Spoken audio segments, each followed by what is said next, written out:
Ladies and gentlemen, boys and girls, it is that time of the week. It is time for Game Bites, the world's greatest gaming podcast. Once again, I am joined by my lovely co-host, Bill Murray. How are you doing, everyone? Sir?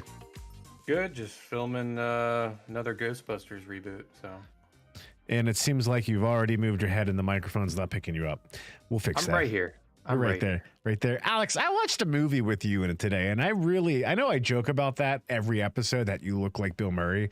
That's because Andrea said that one time, but you really do have the mannerisms of... I've seen pictures of him when he was younger, and I was like, okay, I get it, but... Just the way, like, if someone says something dumb and how you would act. Oh, yeah.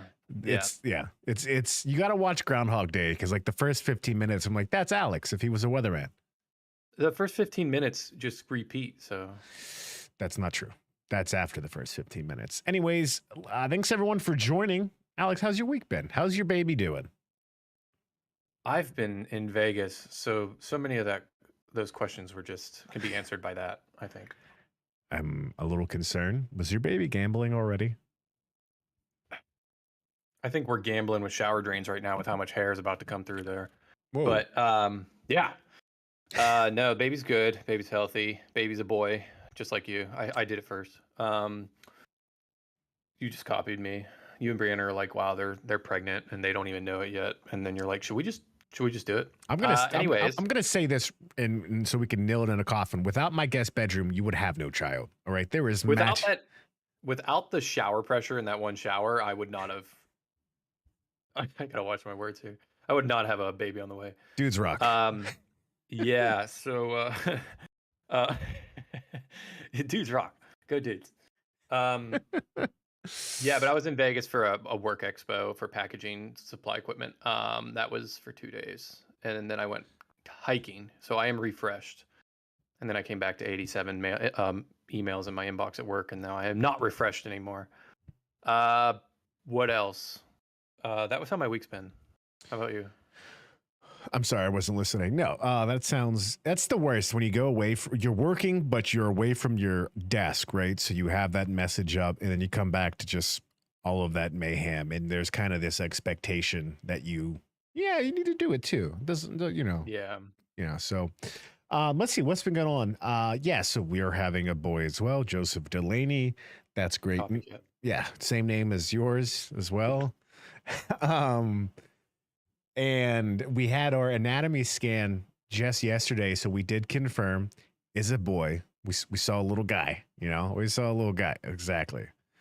My exact words were, "That's it." Yeah, I know.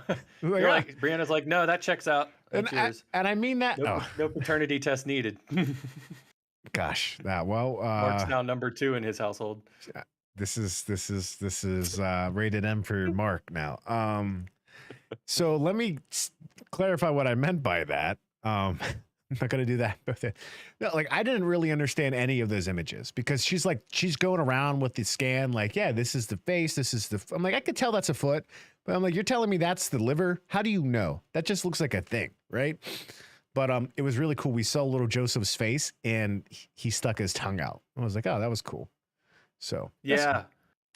Shiny, you must have missed our 3-month hiatus, but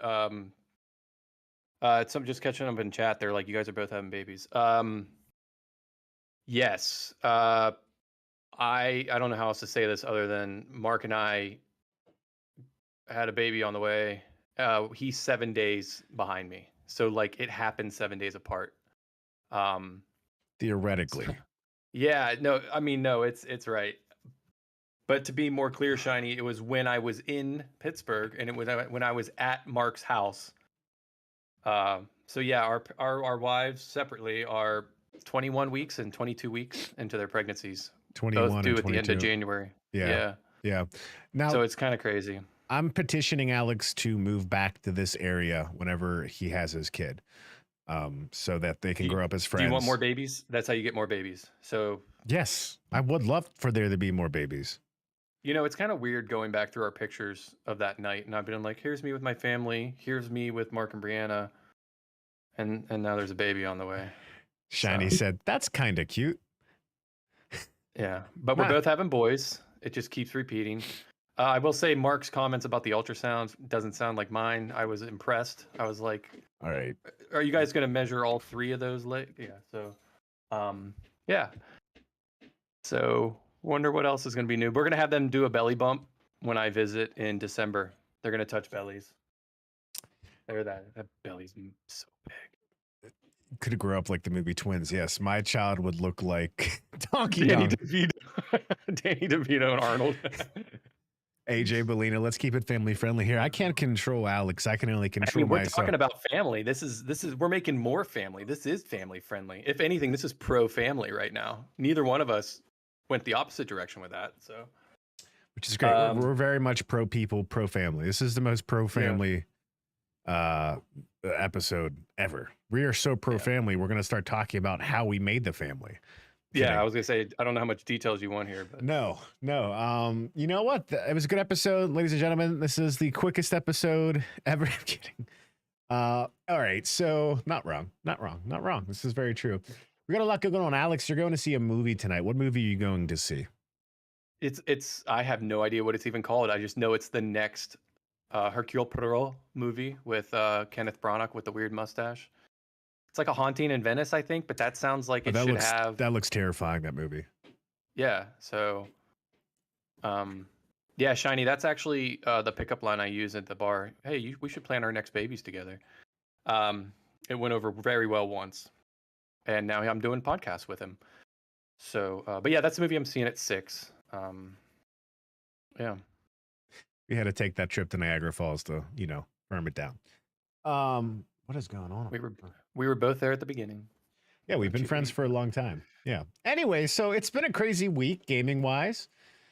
People that are listening on the podcast form, again, you can listen to us on Apple, Spotify, and wherever else podcasts are available. Alex has that Super Saiyan 3 Goku statue behind him. Freaking gnat. But it's been a busy week in terms of gaming. I would say some pretty interesting news, specifically related to Unity. And I want to start off with that. And then I think we're going to deep dive into the Nintendo Direct and the Sony State of Play and kind of talk about some adjacent things around that and then wrap it up because I know you and I have some time limits and I want to respect that. So, Alex, did you hear anything about this Unity fiasco? This broke about 2 days ago. I was in Vegas and I did not hear about fees. But no, this is pretty crazy. It's just out of nowhere. Do you want to explain what Unity is for those who don't know? And then I will support that by saying what Unity has about 70% of like not the market share, but like most games use this. That's 70%. So for a company to come along and do what they're doing was kind of like a big shakeup. Yeah, so Unity has over 2 million active developers. Now, to be fair, Unity isn't just for game development. It's a game development engine, but people could use Unity to build 3D models, all kinds of different things, right? But yeah, I'm sure a lot of you are familiar. Unity is one of the more popular game engine out there. It competes with the Unreal Engine, which is made by Epic.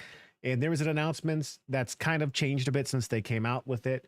But they came out, I want to say Tuesday of this week, and saying starting in January 2024, Unity would be implementing a runtime fee, which when they first announced this, what we could see is that anytime you as a developer have someone buy and install your game, there was going to be a fee with that install, right?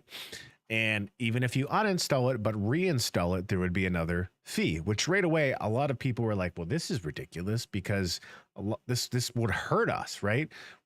So naturally, a lot of developers and small developers were panicking, which I think is rightfully so, because Unity is one of those platforms that is more friendly because of its affordability, right? We have to spend money for licensing. Devour Games, I think it's every year we spend.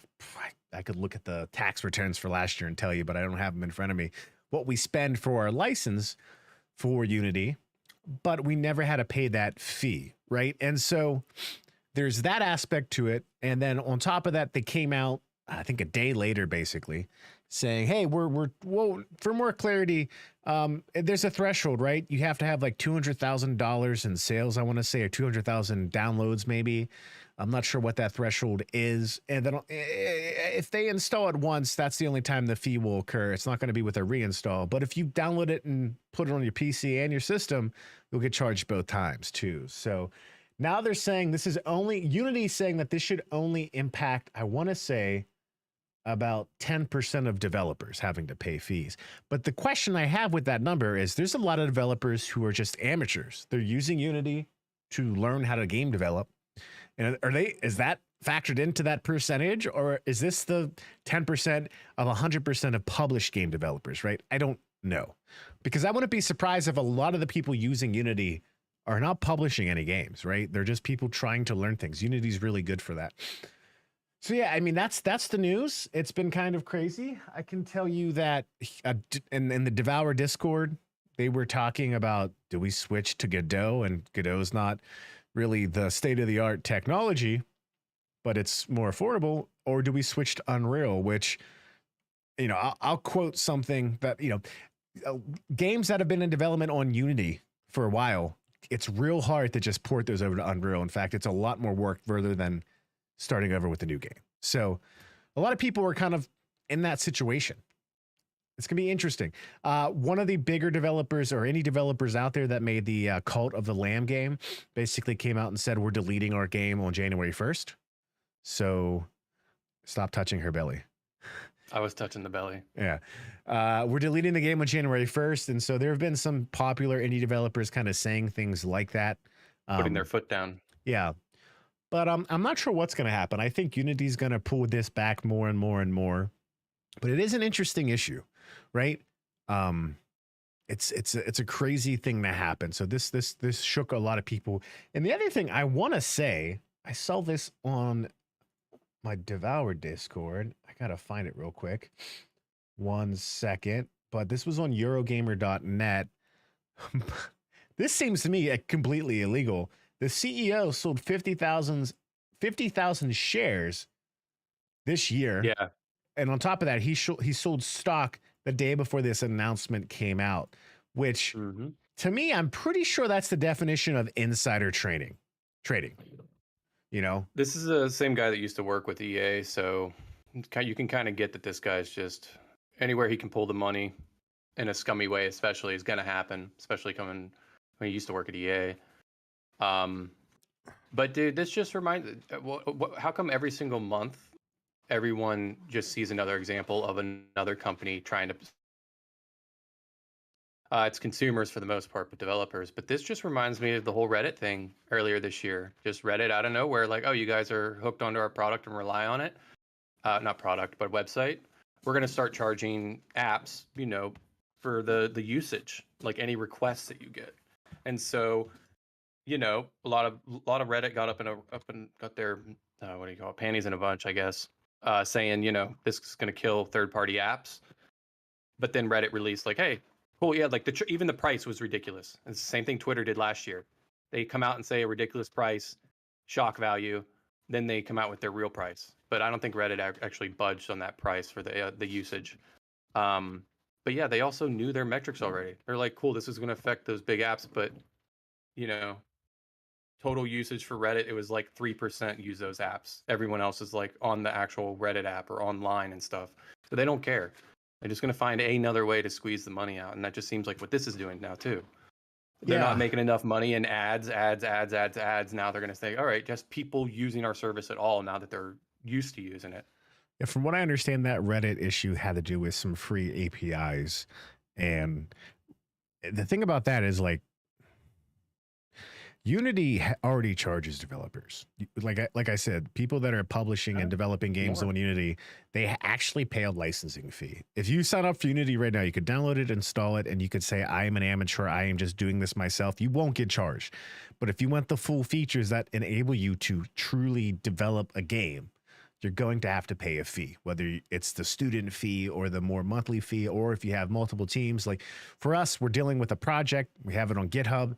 We have a setup in Unity to where we could all work on that same build, right? So it's definitely interesting. So Unity, they just added a convenience fee now. They added I mean, everyone's increasing their prices, and I'm not saying that to justify it. I'm saying that at the very least, this is, as much as I disagree with it completely, I'm not surprised in this current situation. I saw a real estate mogul, say the other day that what we have in this country is we have a problem where employees think they have too much power, and that employers are lucky that they have them, and that we need to have unemployment go up to 50%. And that's when we'll really change the work culture again, because we need to realize that employees are lucky to have their employers. And I'm just like, this is how you get cultural revolutions, my friend. Like this is the same guy that said millennials need to stop eating avocado toast because that's how they can afford a house. Okay, so he's an out-of-touch boomer. Got it. Okay. Yeah, well, he's actually a millennial himself. He's just rich. So that's gosh. Yeah. Anyways, okay. So yeah, that's happening. I'll keep you updated from what Devour decides to do. I don't think anything's changing right now, but we already paid for our fees for this year. So it's interesting times. Besides that, the only other news topic I want to touch on, Alex, outside of the Direct and State of Play is the Apple event, which don't care. It seems like they don't have a lot to announce. They made it seem like they invented USB-C, which is like, that's exciting for them. You know, people, they showed That's just catching up with the market at that point. That they're being forced to do that because of the European market. European regulations said, hey, if you're going to release something in this market, it needs to be standardized USB-C. So of course they're going to do that with all of their devices now, which is great. But it's just funny. They're like, now Apple 15 will have USB-C, and people clapped. I'm like, good job. Please clap. Yeah. So the thing I want to bring up about this, though, is I think it's the iPhone 15 Plus, or whatever the professional edition of that is that there's a complete redesign of their architecture of that system on a chip. And they're all about how this new iPhone is going to be running Resident Evil 4 Remake, and I think Death Stranding, and it's going to have ray tracing. It's going to have all kinds of high-end fidelity, all kinds of high-end performance, and it's going to be able to play next-gen games. It's still going to be on an iPhone, which is going to suck. But I am bringing this up because we had this conversation last week about technological innovation and all the rumors around the Switch and the fact that people are reporting. When I say reporting, I mean Eurogamer is reporting. Eurogamer reports something. It's probably true, right? That at Gamescom, the Switch successor was shown off with ray tracing, with 4K, with 60 frames, playing a next-gen game. You got to figure this architecture that they're using was probably developed in 2020, since it's not even out yet, which means the PS5 and Series X is using architecture developed in 2016, 2017. Like, it's very reasonable. So this iPhone coming out doing that, it only confirms my suspicion that, yeah, we're probably going to have that in the new Switch. Obviously, the Switch is going to be more affordable, but yeah, that's kind of all I wanted to bring it up. I know we talked about this yesterday, and you were like, yeah, that makes sense. So. Yeah, it makes everything about the potential Switch upgrade more believable now that phones are even, capable of doing this stuff. Which is a natural progress of architecture and technology like this. But speaking of phones, my dog is calling me right now, and I'm not going to answer. I don't think that's how. Oh, I get it. Okay. Yeah. Alex, how excited were you today for that Donkey Dong? I get asked that all the time. I would, I'm looking for a true successor to, Tropical Freeze, or at least in the same vein as that. So I am about 2.5 bananas excited. That should be our official scale now. I like how, yeah, out of how many bananas? A whole pile of bananas. I was surprised that it was just Mario Peach, Mario. I think something else, and then Paper Mario. So let's kick it off. I'm going to say this for those who watched my video on Switch predictions. Luigi became a something else. I just realized. Yeah, Poor Luigi. guy. Yeah, Luigi doesn't matter. Something else. I said we're probably going to see something with F-Zero. There's been rumors about an F-Zero GX remake for a while, but I said we're probably going to see something about F-Zero. So we're probably going to see something with Donkey Kong, but also Paper Mario 1000 Year Door. I said that. I put that game in that video last week. I'm excited for that. So, I mean, everyone's going to have an opinion, and I don't think this direct was as sensational in terms of how people felt after the last one when they announced Super Mario RPG remake and Wonder, but I don't think it has to be, right? Like, I mean, there's so many good games Nintendo has coming out, and we'll talk about Sony too, because Sony's in a similar situation, in my opinion. They have Super Mario Wonder, they have the Super Mario RPG remake, they have the WarioWare game, they have the Pokemon DLC. Like, as much as I'm not excited about that, that's going to be a big deal. Pokemon sold extremely well, right? They're going to have a great fall season. And they also have, what do you call, all these new SKUs, these bundles they're selling where they're packing in games like Animal Crossing and Mario Kart.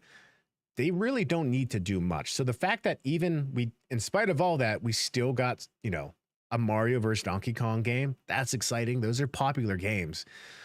Game Boy Advance one came out in 2004, I want to say.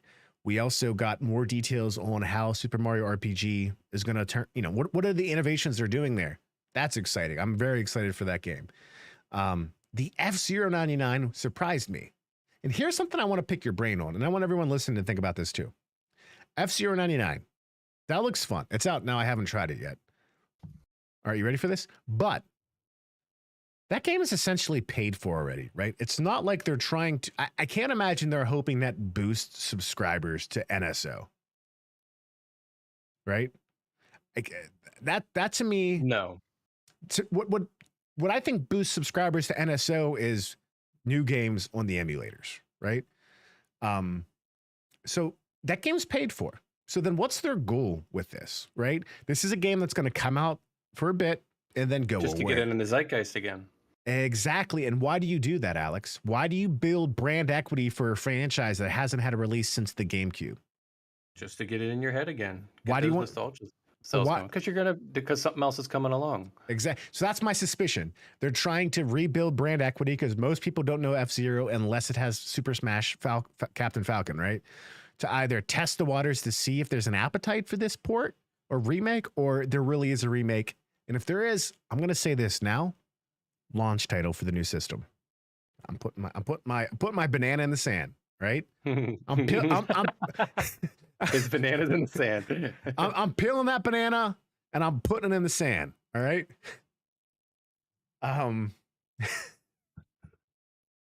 Mark got arrested last week. He got caught with his banana in the sand. Oh gosh, it was a European beach. European? Anyways, so I mean, I thought the direct was good enough, right? I realize some of these directs just replace a string of articles that might come out over a month, or like instead let's just do a video all at once. So I realize like I don't have to get too hyped about them. The state of plays though, which we'll get on, continues to just be almost laughable in their presentation, like. Because I think it's just the title of it itself. Like, guys, here's the state of play. Like, here is exactly what's going on. And so when that's lackluster, it's kind of just like, this is all you guys got going on. Whereas the Nintendo Direct, it's just like, hey, we're bringing these videos directly to you. This is what's upcoming. And I'm sorry I keep moving the mic around. You're good. I'm checking your levels. It's good. Yeah, the state of play started off really strong, and again, we'll talk about that. But I thought that started off really impressive. I was laughing. With that Ben Foddy game. No. Yeah, but the Switch Direct baby again. Steps. Yeah, baby steps. So Splatoon 3 DLC is going to be huge. That game is popular. They opened with that. Makes sense. I'm not interested, but it makes sense they did that. I cracked up at that trombone champ. Yeah, I did too. Yeah, it's because I just watched Master of Disguise with Dana Carvey, and the villain in that laughs. And after he laughs for like 3 seconds, he toots. And it's always like him laughing, then he toots and he shuts up and he just gets real serious. And I just that song sounded like toots. That's all it sounded like. That's it. Yeah, when they put on the 4-player, that I lost it. Yeah, that was done for me. They butchered an Italian favorite of mine. WarioWare That got movement. cool. That was cool. Did you see some of those movements? Yeah. Well, that's suggestive, but yeah, just a lot of it's a neat twist on just the little WarioWare mini games and stuff that seems like they're really like got creative with the uses of Joy-Con. Agreed. For the sake of WarioWare. Agreed. And there were a lot of RPGs announced. A new Saga game, a sequel to Another Code, which was a DS game, and they're porting the Japanese sequel that never came out in the States. I was really excited about that game, Unicorn Overlord, until I heard the name. I feel like I feel like I can't. The only way I would enjoy that if I was someone that was into like My Little Pony or something like that. Like Unicorn Overlord. There's a market for that.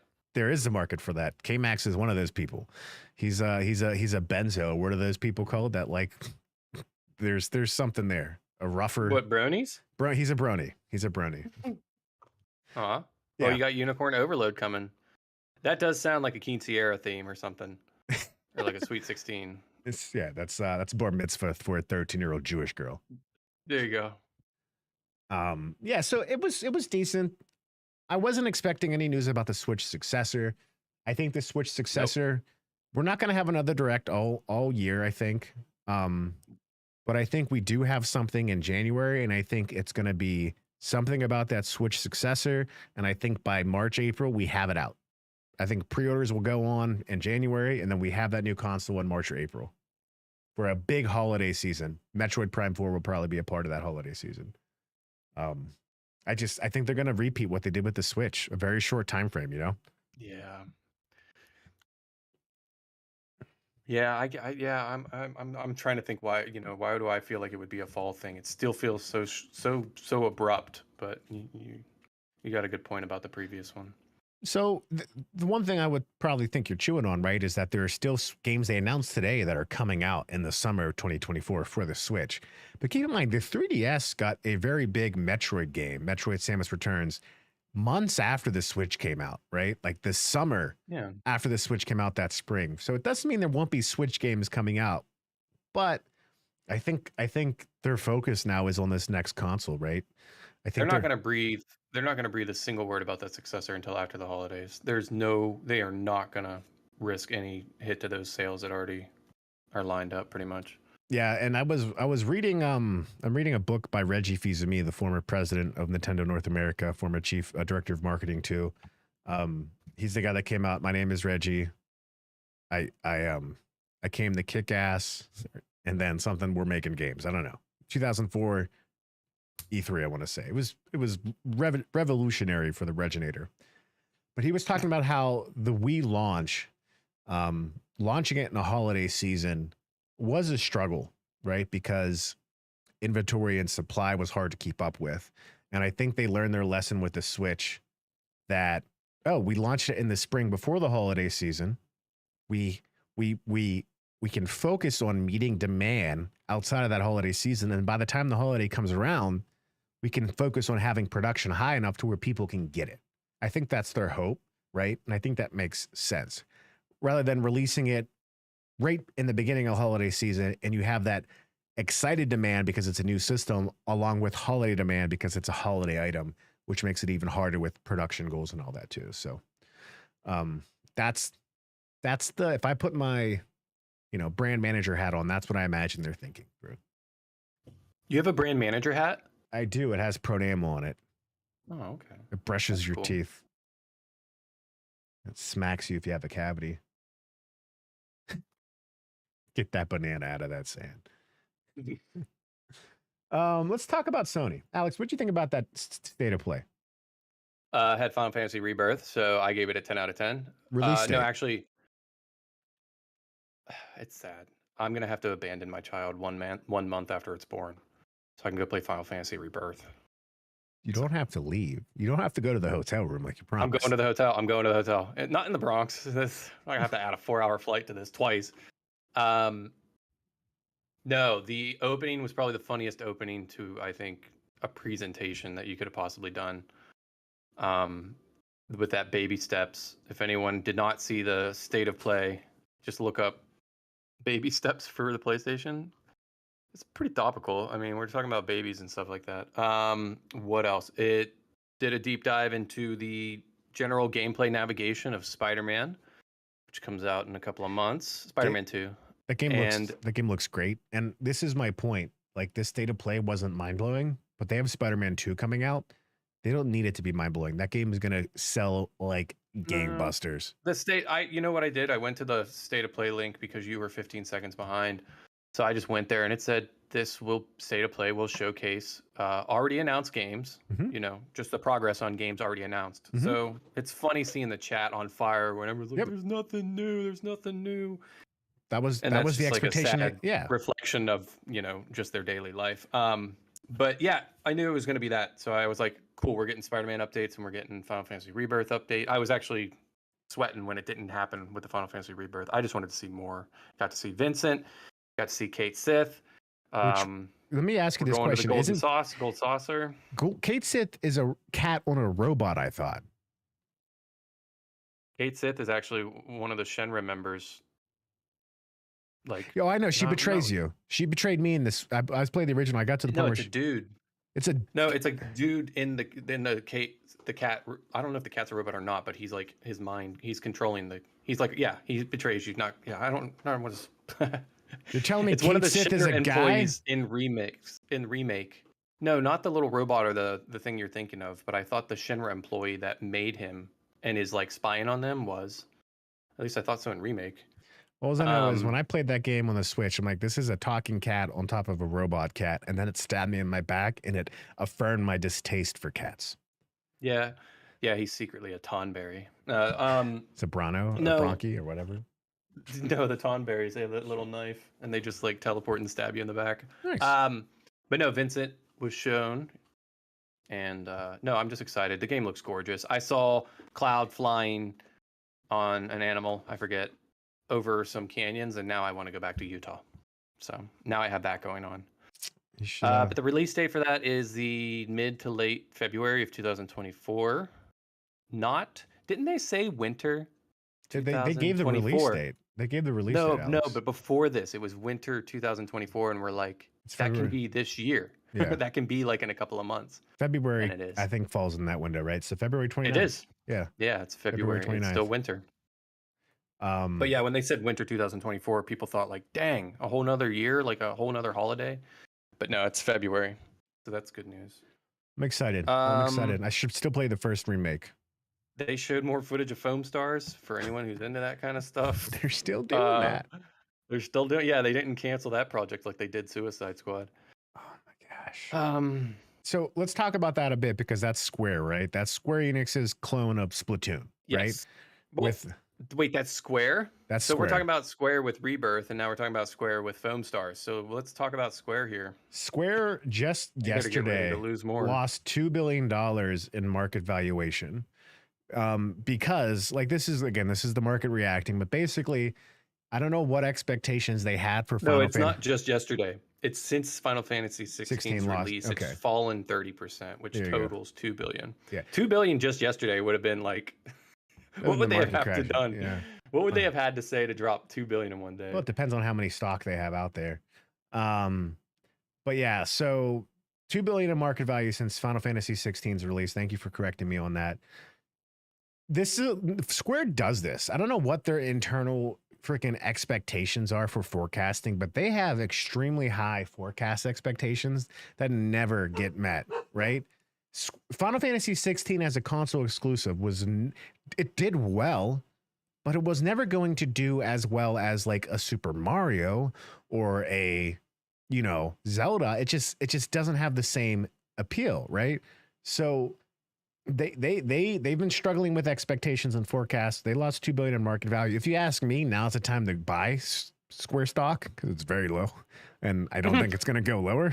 Like your stock advisor, my stock. I'm not a legal financial advisor, but if you're asking me, I definitely went on my SoFi account today and was looking up at that Square stock. I'm just letting you know. SoFi for Square E. Yeah. But yeah, it just seems like they're, I don't know. I think they're gonna get bought out. I think they're gonna get bought out, Alex. Do you think Even Sony's gonna do it? I think Sony would be the one that do it. If it's not Sony, it's Nintendo, which would be a big surprise. But Nintendo's got a war chest.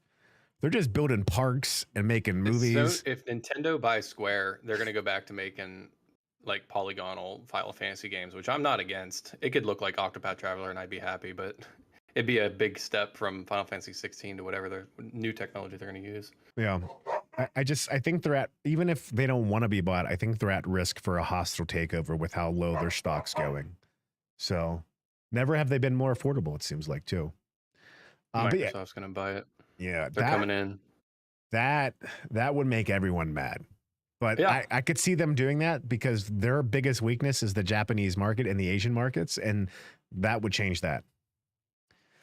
So let's go tell Phil Spencer. But yeah, this Foam Star game, I don't know, man. It looks you probably hear my dogs right now. But so here's what I'll say. I'm not interested in it at all. But people that played it at June Games Fest, Summer Games Fest, said it actually wasn't that bad. I mean, Splatoon has a loyal following. It has stood the what was it? Stood the test of time. So I mean, you make something that clones that but changes. Oh, rather than diving in the ink, you're building up the map and surfing down some foam. So it has like, mechanics that people already like. So it is the fast. I don't know. It's just like, yeah. It's definitely cloning that. It's the first game to clone that genre. I don't know what you call that. I know it's just like any FromSoft game being copied by all these other ones, like Lies of P coming out later this month. But has there ever been a good spiritual successor to like a true From Software game? Well, like the Soulsborne, genre, not like Armored Core. But yeah, it's the same thing. Splatoon's been there for a while. There's not a true successor, not imitator to it yet. This will be the first one, but it just the whole presentation just seems like it's aimed at Zoomers. All the art style and that trailer that they showed at the State of Play, was that back in February? Was it that long ago? Yeah. Yeah. Well, where we first learned about Foam Stars? I was gonna say check the obituary for Suicide Squad, Kill the Justice League. Foam Stars was first revealed, I think, in June. At Summer Games Fest. Oh, okay. Okay. I could be wrong about that, but the only reason why I'm saying that is because people watched the reveal and then shortly after got their hands on it, which means it had to be an in-person event. They weren't flying people out to Japan to play Foam Star. I'm going to say it was a State of Play. All right. Now we got to place your bets, guys. Or check the chat. They're probably already doing it. Because I remember seeing May it 2023 Sony Showcase. There you go. It was in May, right by June. So that's probably why we're mixing it up. We're both wrong, but that's great news. Okay. Yeah. Hey, we both have boys on the way. We're okay. Yeah, it's okay. Bananas in the sand. Bananas in the Bananas in pajamas are coming down the stairs. Okay. Oh my gosh. Yeah, so I don't know. It opened up strong, Alex. I'm excited. Final Fantasy freaking 7 Rebirth is a huge deal. You got a release date on that. That's a huge deal. That's soon. That is. Oh, I know. I'm excited. Yeah, it's kind of crazy. It's just I got Spider-Man and then Final Fantasy on the docket. That's. Well, there's Lies of P coming out and the Lords of the Fallen's coming out, but those are the tentpoles I'm waiting on. Based on reviews I'm seeing so far, I mean, Lies of P don't cost me a thing to try since it's going to be on Game Pass, but I'm still anticipating Lords of the Fallen more just because of the aesthetics. But yeah. But yeah, we'll finish. Is that all we got about Square? I think the only thing else about that event that I was kind of excited about was, well, not excited personally, but it's cool to see that they are doing a Tales of Arise DLC, Beyond the Dawn. Yeah. Leave it to Bandai Namco as a publisher to truly support a game a while after it's come out. So a lot of people are big fans of that most recent Tales of Arise game, and obviously they're doing a DLC. But again, I don't know how well Kakarot sold, and we talk about this once a month, I feel like, but that game's gotten how many DLCs too? So 5 already. I think they already have 6 planned. I think maybe even more. But this Tales of Arise, originally came out in September 2021. So it's almost exactly 2 years since that game dropped. Oh, wow. But I heard you on the live saying like, have we concerned that that's DLC? But I thought it was It because it is. says you must own, It like at the is. Yeah. bottom it said you must have Tales of Arise already downloaded to play it. We did. But Yeah. it looked like a sequel. It looked like it crazy. Which is like it would be weird if it was a sequel, because I think Tales, just like Final Fantasy, typically doesn't do sequels like that. Yeah. You know. Well, that's what I thought with like Final Fantasy 13, but then there was Lightning Returns, like Or 10 and 10-2. Yeah, and now It's like rare. the extensive Final Fantasy 7 universe, or all the different systems it's on. Yeah, Six Flags is actually buying. They're gonna have a Final Fantasy 7 Rebirth roller coaster. Six Flags, cool. Yeah, Cedar Point. I meant we're gonna have to go back to Cedar Point. Oh, I was gonna. You said 6. Yeah, I was gonna say Cedar Point's probably doing Final Fantasy 12 then. What else? I'm glad to see that Sony's releasing games for PSVR 2 and they're talking about PSVR 2. But what they showed off there are games that aren't exclusive to PSVR 2. That Ghostbusters game looks cool. I'm not really like, VR doesn't ever keep my appeal long enough. And Resident Evil 4 remake PSVR 2, which Chris Baracani, developer over at Devour, he was watching it live with us and he was like, this looks like the one on Quest, which, yeah, I mean, I wouldn't be surprised if they just kind of reskinned and retooled the Resident Evil 4 VR game they released like a couple years ago, with just all the updated assets. But I don't think it would be that easy. I think this really is a fully VR version of 4 Remake. So that's 4 Remake's a great game. So that's pretty cool. And yeah, there's a Resident Evil 4 DLC coming as well. Gonna be everywhere where Resident Evil 4 is. I'm trying to think of Helldivers 2. We're gonna play that when that comes out, right? I want to. It comes out, dude. One of us is gonna be in the hospital, holding a hand with your wife, squeezing out a baby. That might not be true. Both of us might be home by now. I don't know. I'm just saying this. You're gonna be you're gonna be squeezing it close. I'm jealous because your baby might be a February baby, but we got engaged in February. I have a question at the end, but yeah, I forgot. They did not change our due date. That's what I was going to ask. Oh, wow. And even if they did suggest it, Brianna would push back because she knows exactly when those eggs dropped. Did she push or did she pull in? Nothing yet. Okay. But yeah, Helldivers 2 looks funny. I will say, I was thinking this while watching that, Alex, but people talked about it online. There were comments. The developer commentary as they were playing the game, like, obviously they're doing that to, yeah, but like, no, we don't talk like, yeah, like no one talks like that when they're playing a game, no matter how strategic it is. The worst example of that, like the most cringy, forced, like game narrating, was when Anthem first was previewed. Ooh, that was the worst. That's the worst offender of. Hey guys, yeah, let me just check my ammo real quick. All right, I'm all reloaded. Wow, look at this view. It was so bad. But yeah, the Helldivers was a little bit funnier, at least. But yeah, it looks fun, more so than that first. They first showed that off. That was the showcase one, huh? That had the Marine. The last one. That was the actual Game Fest. And again, I get why they did the voice commentary, because they were kind of teaching you about the game while watching it. But Helldivers has such a Starship Troopers like satire to it. It's very funny, right? Mm-hmm. It's very like spread democracy through war. Yeah, like it's like very on the nose. So the propaganda is comedy. Yeah. So I'm gonna appreciate it. It looks like it's still very brutal and difficult, which is gonna be fun. So that'd be something we'll check out. Yeah, but Paternity Leave is gonna be great. We're gonna have Final Fantasy VII Rebirth. We're gonna have Helldivers. You're gonna have Starfield. I mean, you're gonna be in an interesting place.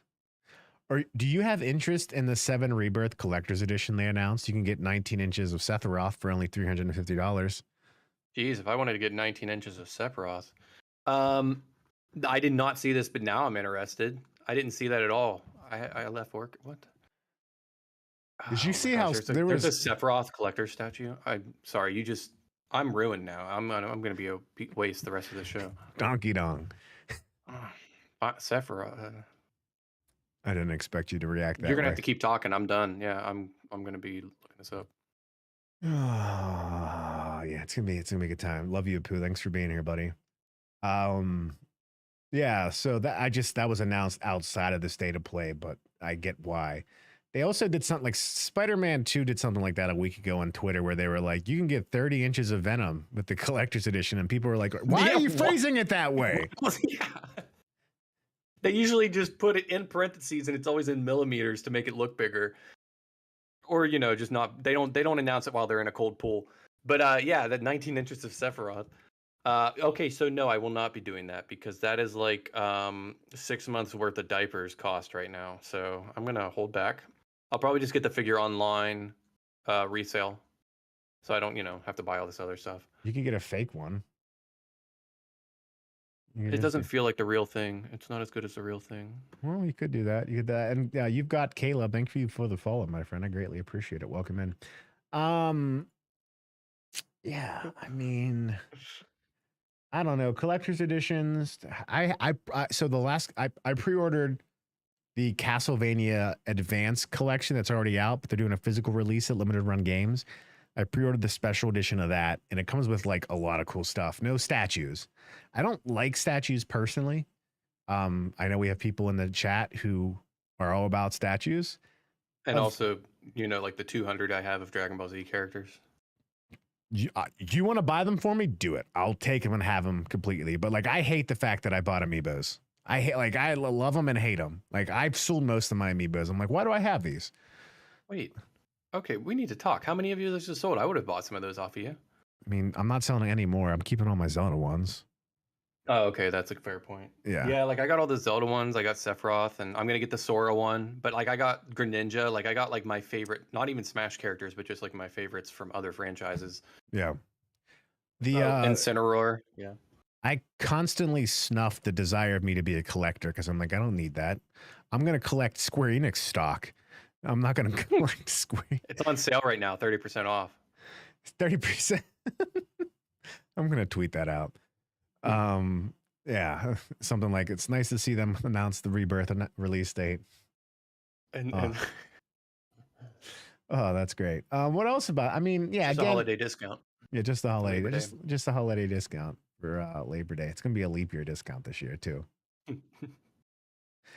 Yeah, again, I'm not hating on amiibos. I am hating on the part of me that likes to collect things, and then I'm like, I don't need them. Like, there's Mark went through a HeroClix phase as well.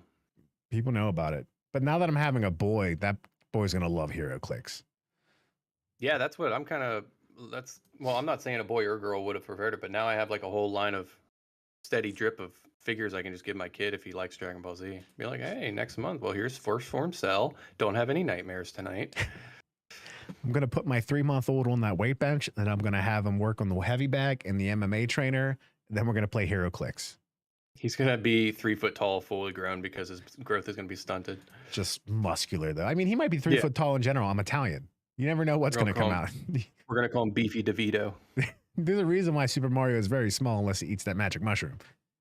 I saw it. Yeah, I saw it. There's an Instagram and TikTok I posted. Looks great. For those who follow me on TikTok and Instagram and YouTube Shorts, you should see the most recent short I posted. It's I repurposed the ending of Master of Disguise. It was great. I thought I was gonna get banned. Yeah. I thought I was gonna get banned. Oh my gosh. All right, state of play. Yes, I mean that was it. Right? Nothing really else. There's a lot more third-party fodder, I want to say, on the Nintendo Direct. Some of it was interesting. Like Wargroove 2 isn't something I was 1, 2, 3 remastered. That's coming to PlayStation. Sony just tweeted that out like an hour before the state of play started because they're like, yeah, that's coming here, but we're not even bothering with that. Like, because it looks just as bad as it does on the Switch on the PlayStation. Like, it is not an impressive remaster at all. But I'm not surprised by that, right? But yeah, like Wargroove 2, Chucklefish Games. Chucklefush is what I said. Chucklefish Games. Wargroove is a very popular indie game because it gave people that taste of Advance War, right? Advance War and Advance Wars and Fire Emblem, but it was a new IP. And the fact that they're making a sequel that's exclusive to the Switch for now, that's exciting. But again, that's not even like, again, people that are disappointed about it, but they can't even say like, oh, that's cool. Like, because Paper Mario: The Thousand Year Door is a big deal.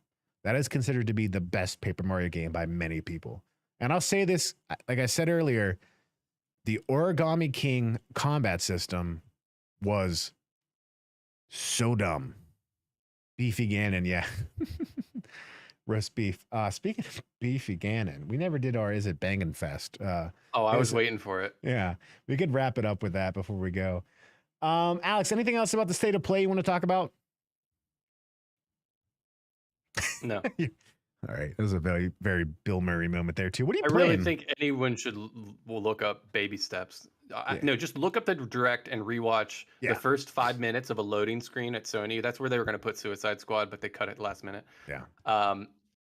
Watch the first 5 minutes and just let it play. And Yeah. watch Baby Steps.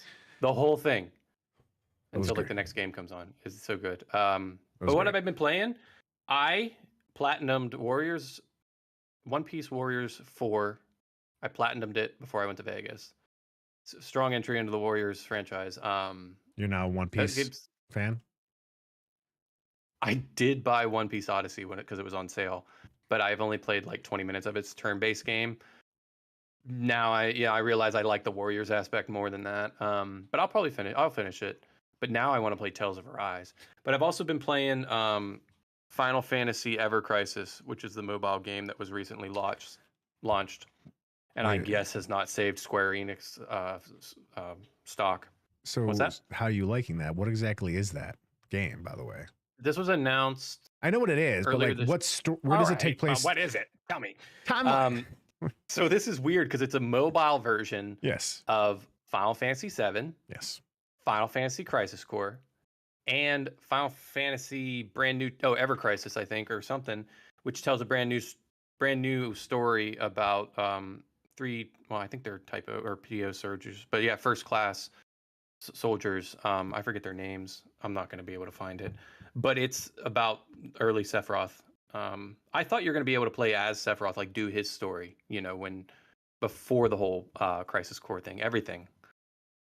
Like, did he just appear out of nowhere and is all of a sudden first class or soldier first class or not? But yeah, you kind of play through 7 and then you play through a little bit of Crisis Core and then you have to finish this story and then it unlocks the other chapters. Yeah, the game is very, very, very aggressive with you reached this chapter. Here, you want to spend some money to do some weapon pulls? And you're like, no, go away. And then you're like, you want to do some training. Hey, you want to spend some money? You can unlock some characters. You're like, no, like it's a pop-up. Okay, you finally go in there and you start using doing these streams like, increase their attack, increase their life. Hey, pop-up. Hey, do you want to spend money to, do you want to get some crystals to like, get more of this stuff? It's so aggressive with that. You don't have to. Yeah, it's really, I've never played a mobile game that's just like constant. Like, hey, you've played for another 5 minutes. Do you want this? You've reached this part. Do you want this? But you don't have to do any of that. You can just play it for the story and, so yeah, I like it that way. But it does seem a little nostalgia baiting just to get more money out of you. But if you're in it for the new story, because it's kind of cool because the battling has like the graphics of Final Fantasy Remake. Interesting. But the overworld looks like an HD of the original Final Fantasy VII polygonal stuff. It's a good overworld. Yeah. It's fun. It's just a little bit upgraded of what Final Fantasy VII used to look like. So it's kind of have that charm still. Nice. But that's also I've been playing. Okay. Very cool. I beat Starfield. I texted you about that this past weekend. Yeah. Right? Sunday night. I beat Starfield Sunday night after the Pittsburgh Steelers played like a freaking junior varsity high school football team and got completely steamrolled by the 49ers. I was very angry.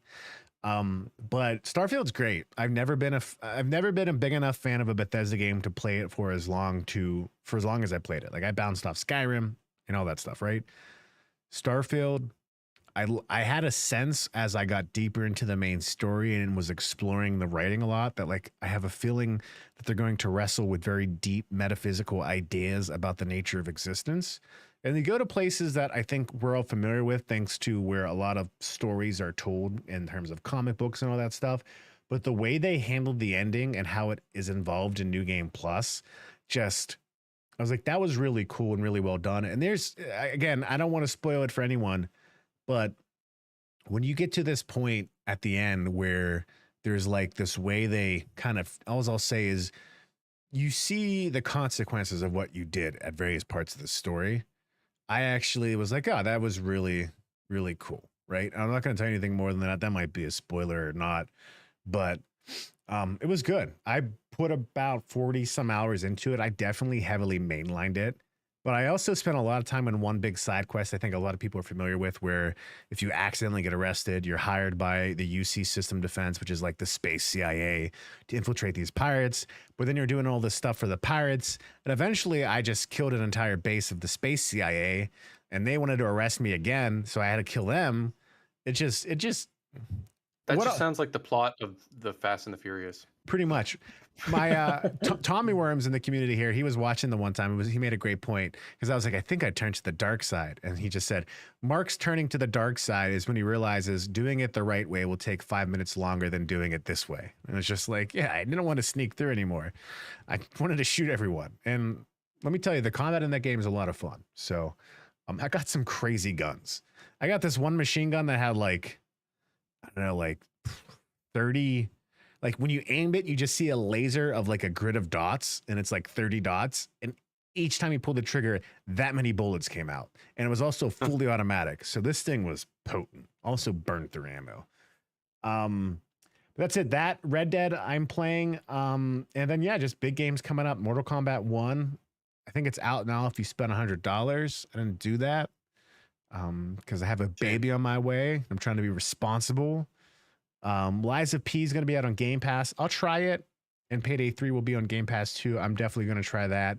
That's going to be cross-platform and cross-play, Alex. If Payday is a game that you'd be interested in too, but we'll talk more about that. No, I still think they did. I've heard enough about how scummy they were with Payday 2 with not microtransactions, but I'm feeling microtransactions. But they made some sketchy decisions with Payday 2, so I don't think I want to support them for Payday 3. Well, I'll send you more information, but yeah, apparently it left a lot of bad taste in a lot of people's mouth. Well, speaking of bad tastes, let's transition to the wrap-up game we like to play. Is it banging? And What's banging today, Mark? Alex, so is it banging? For those who don't know, I'll quickly say two things Alex has to pick between. He has to tell me if one is more banging than the other. And I'm going to start with, is it banging, Alex? IKEA meatballs or Arby's roast beef? Okay, how dare you? But IKEA meatballs. Arby's roast beef. I would eat that every day. Let's keep going, but I have a story about that. Stuffing or cranberry sauce? Stuffing. Okay. I'm going to go cranberry sauce. I like stuffing, but in my experience, stuffing varies too much. Cranberry sauce is typically consistent. You're just getting madder and madder. Okay. Is it banging? Sand bananas. I'm kidding. No. Oh, I want to know where you were going with that. It's going to probably be sand bananas. Talladega Nights or Anchorman? Anchorman. I got to go with Talladega Nights. Okay, yeah, you're just doing this on purpose. I'm not. No, I tweeted. I had a whole tweet about this in August. Talladega Nights might be one of the best comedies ever made, in my opinion.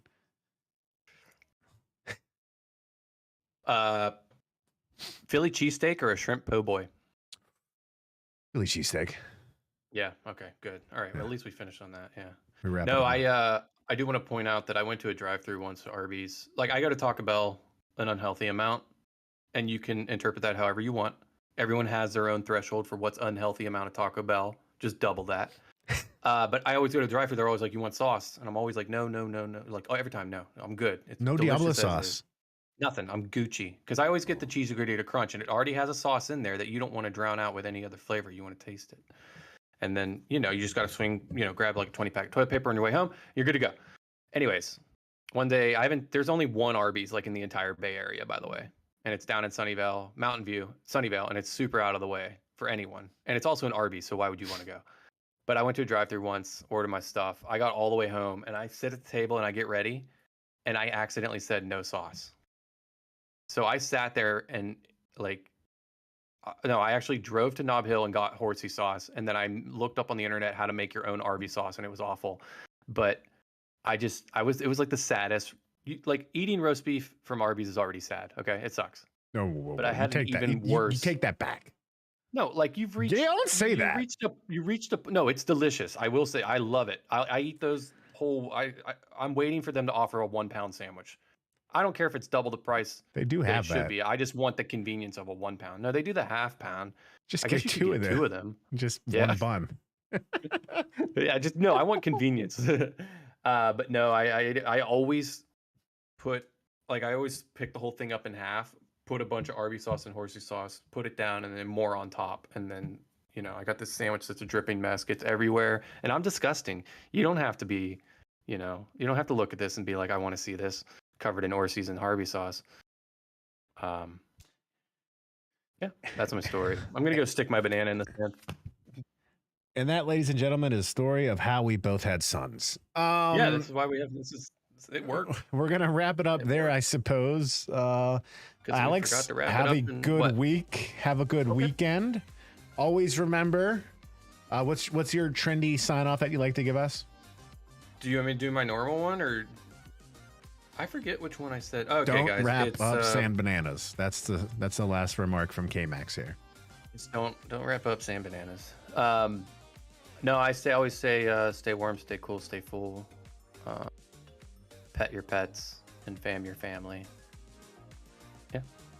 All right. Again, ladies and gentlemen, Game Bites will be available wherever podcasts are. This episode should be up by tomorrow, or you could always watch it live again here on YouTube and live Thursday nights on Twitch. Love you all. God bless. Have a fantastic rest of your day. I'm going to go talk about bananas. Bye.